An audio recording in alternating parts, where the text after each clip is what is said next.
Driving into Qusair, it's clear just how fierce the battles here must have been. The local church badly damaged, just like the historic mosque and Qusair's main landmark, the iconic clock tower. Almost all residents fled during the fighting. Only a few are now coming back. George, who would only give us his first name, fled when Qusair was in opposition hands.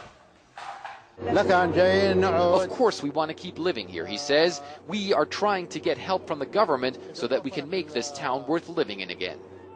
Qusair was held by the opposition for more than a year. It's close to the Lebanese border and became a strategic hub for the flow of weapons to rebel forces in central Syria. Regime forces backed by Hezbollah fighters launched an offensive on the town and retook it earlier this month, but the cost was immense.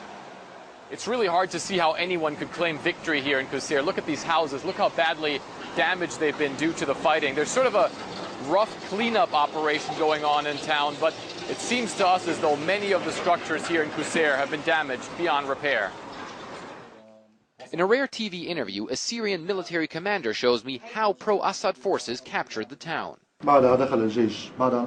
First, we surrounded the city, and then we attacked it from all sides, he says. And of course, we killed a lot of them, and there were a lot of wounded. The rest of them ran away through the valleys and the mountains, mostly to Lebanon.